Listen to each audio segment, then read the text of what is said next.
I'm Ashley, 32, a corporate lawyer in Boston. My younger sister, Kimberly, and I were inseparable growing up. That's why what happened at her wedding was so devastating. There I was, giving my maid of honor speech to 200 guests. When Kimberly stormed onto the stage, slapped me hard across the face, and accused me of trying to ruin her special day. What nobody realized was that this betrayal went far deeper than a simple family disagreement. Growing up, I always felt responsible for Kimberly. Being 3 years older, I was the one who walked her to school, helped with homework, and scared away the kids who tried to bully her. Our bedroom was split down the middle. My side neat and organized with books and debate trophies, her side colorful and chaotic with art supplies and fashion magazines. Despite our differences, we shared secrets, clothes, and dreams. Our parents ran a successful real estate business, which meant long hours and high expectations, particularly for me as the firstborn. Ashley, you need to set an example became their mantra. When I brought home an A-, there were discussions about applying myself more.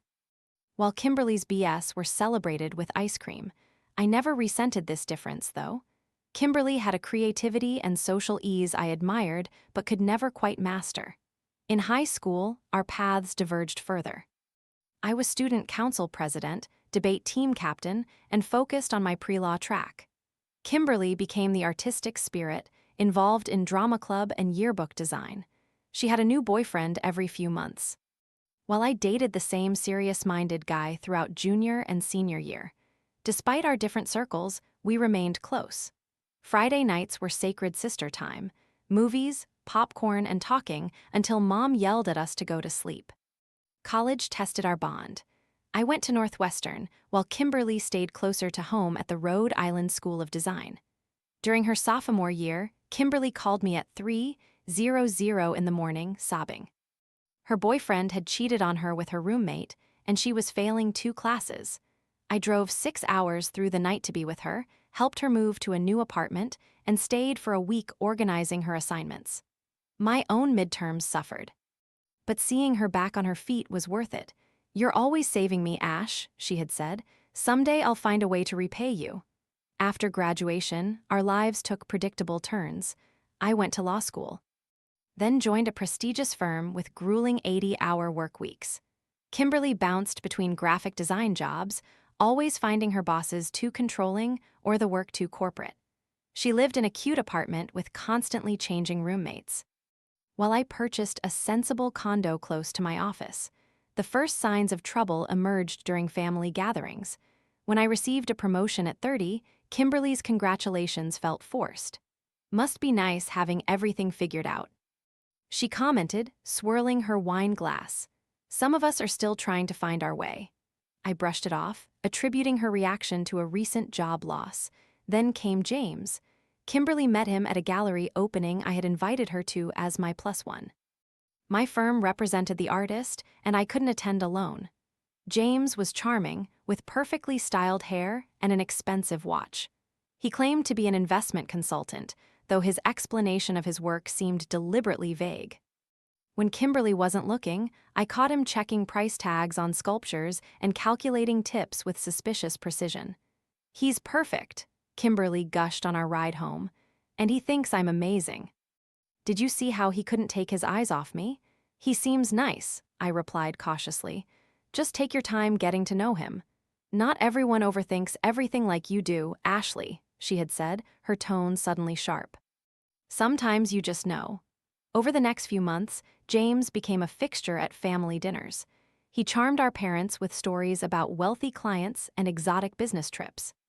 Mom was particularly impressed by his knowledge of wines and his promise to find them an exclusive vacation property through his connections. Dad, normally skeptical of Kimberly's boyfriends, was won over when James claimed to be a former college baseball player.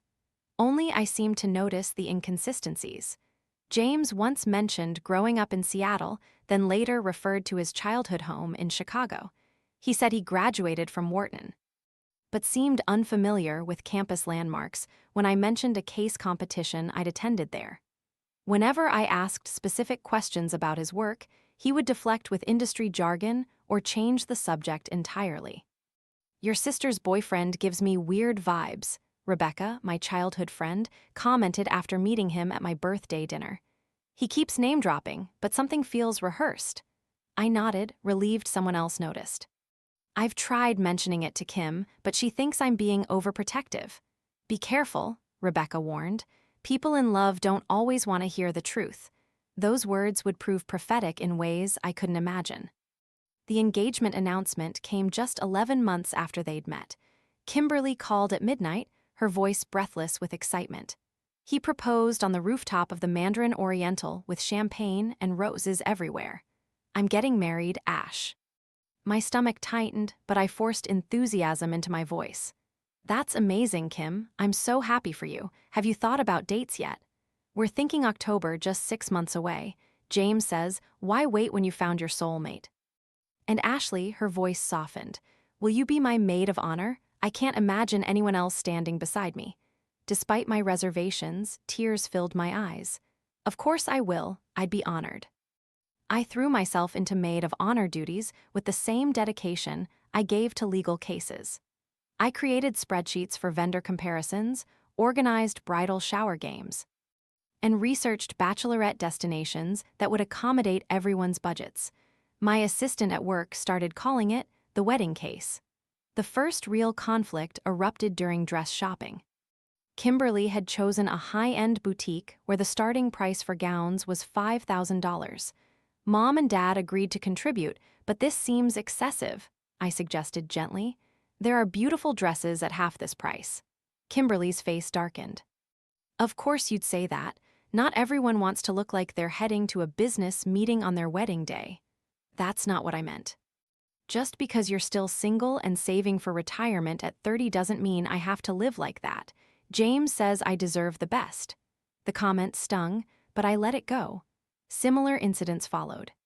Kimberly criticized my conservative dress choices. You could try showing some skin occasionally.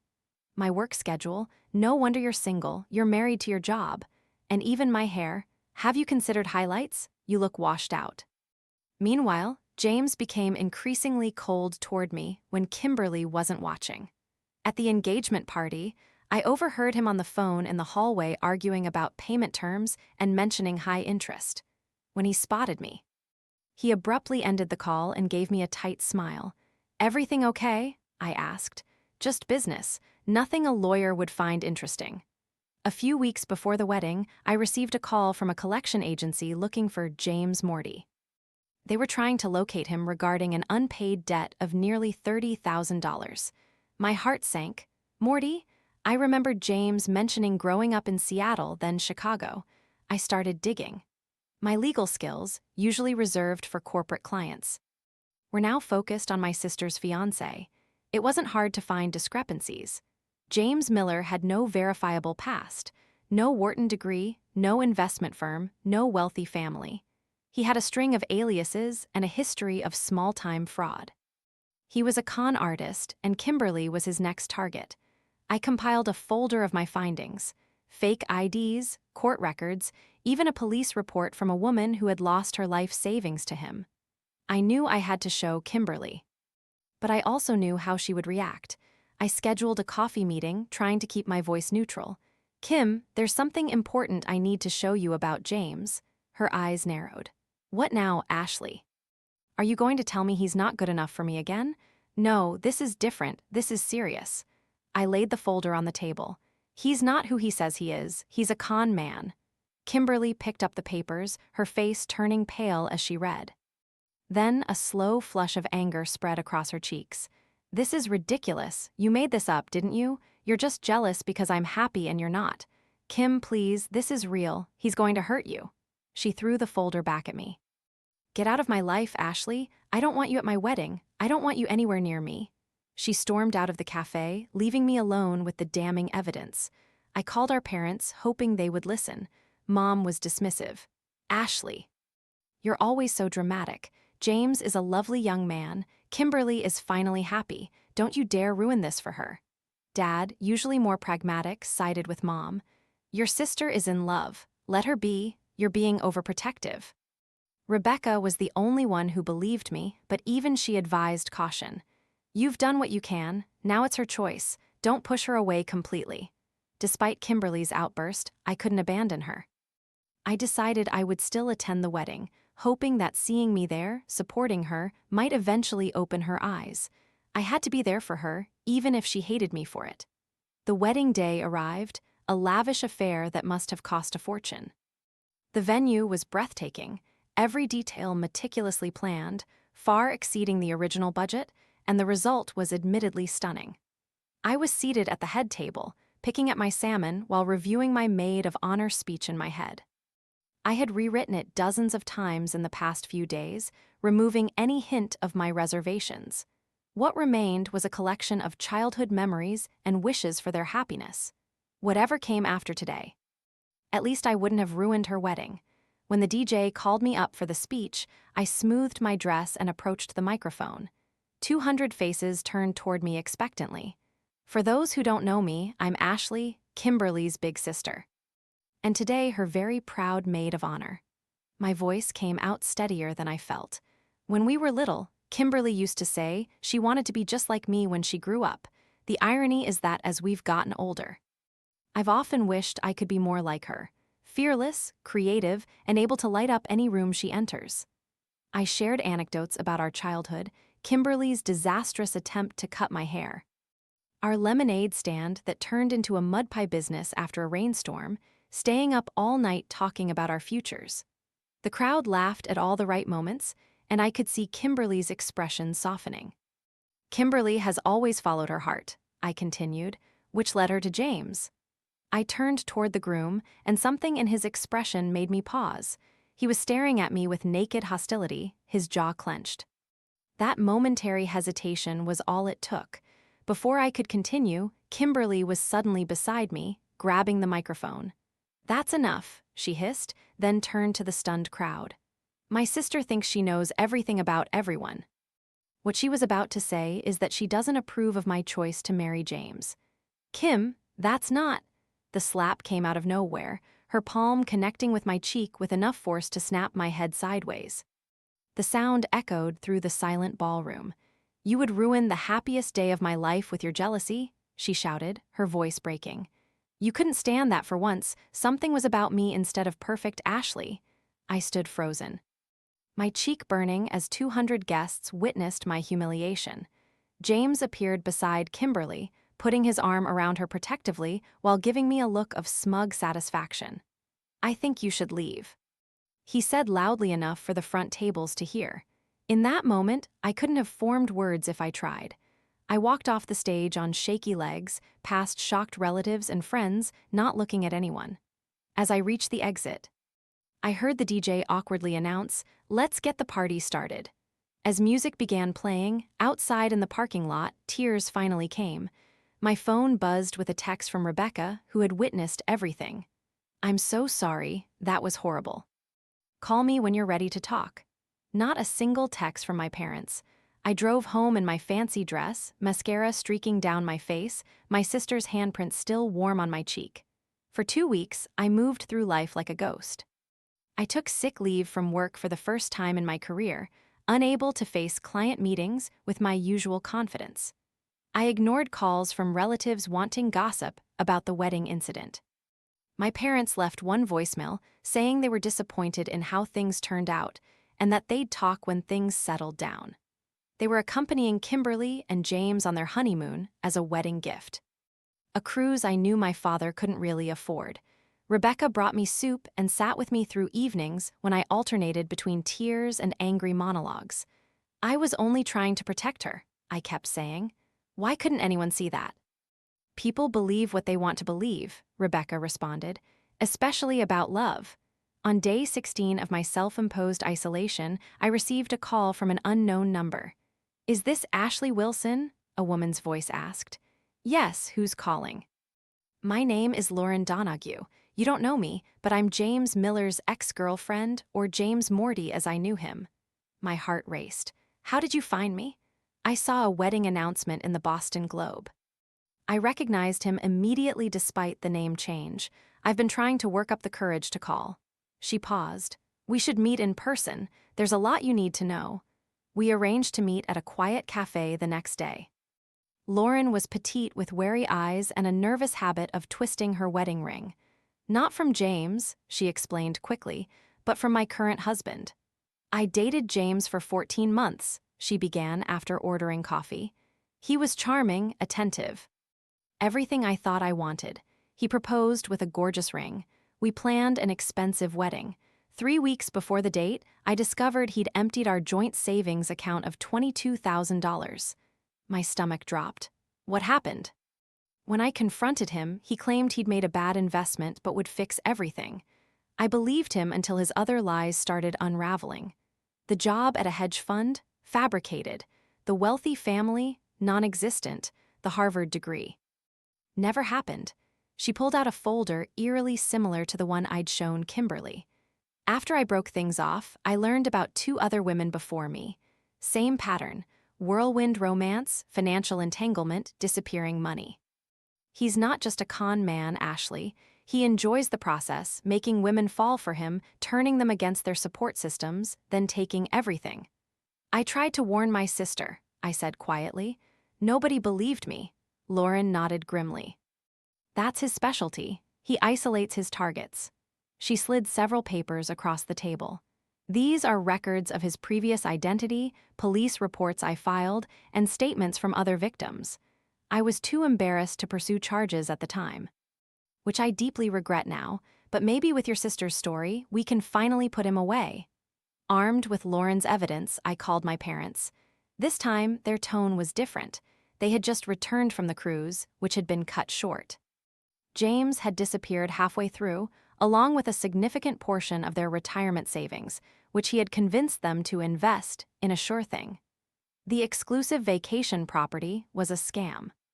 The college baseball stories were fabrications. They were devastated and ashamed.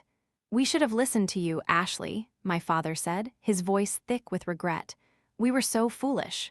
Kimberly, however, was unreachable. She had cut off contact with everyone, including her parents. She was living in the apartment James had supposedly rented for them, but the rent hadn't been paid in months. She was facing eviction and had no job, no money, and nowhere to go.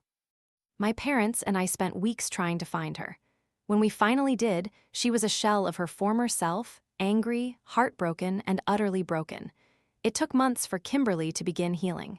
She moved back in with our parents, initially refusing to speak to me.